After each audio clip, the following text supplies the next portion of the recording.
Waarom is een vuurtoren er eigenlijk?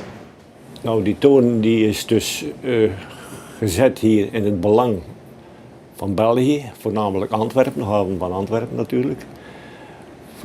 Voor de verlichting aan het Killetje. Het Killetje, dat is dus het haventje hier van Nieuwesluis. Dat is hier een 500 meter verderop. Je moest de monding van de Schelde een beetje in de peiling houden. Dat er iets gebeurde hier, als je iets verdacht zag. De reddingsboot van Breskens dus inschakelen.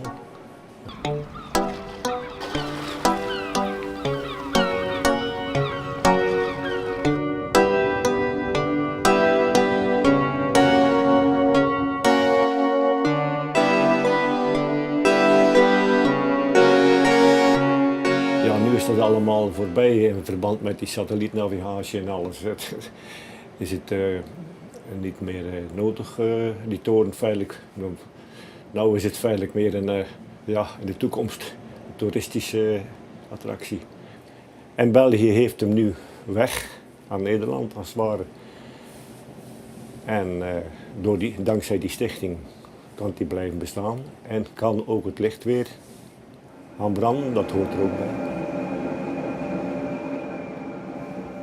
Hij is geplaatst in 1868, ongeveer 150 jaar ondertussen geleden.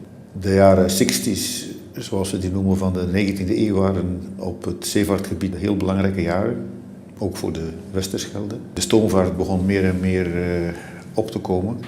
Antwerpen, die toen, mag niet vergeten, de tweede grootste haven van de wereld was, na New York. Het was immers de bedoeling om ook bij nacht, dus permanent de haven van Antwerpen te bereiken. Nee, er was hier geen douche en ook geen waterleiding, zelfs geen toilet. Dat was toen nog niet in orde gemaakt. En dat is feitelijk nog niet. Nou ja, dan moest je maar naar buiten toe.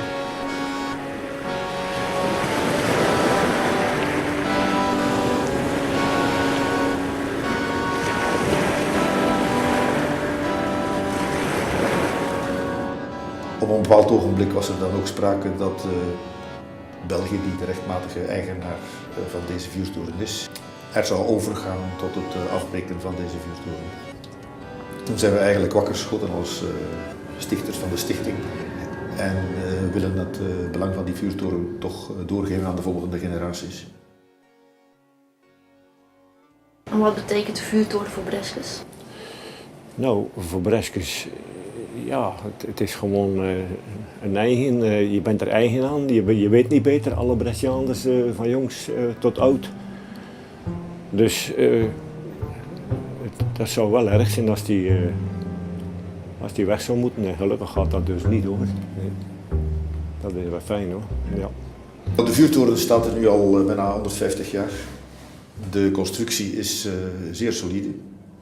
En als die de huidige opknapbeurt overleeft, nou, dan staat hij er zeker en vast nog een 100 tot 200 jaar. Ik hoop dat hij nog ontzettend lang mag bestaan. Voorlopig 1000 jaar en dan zien ze wel verder.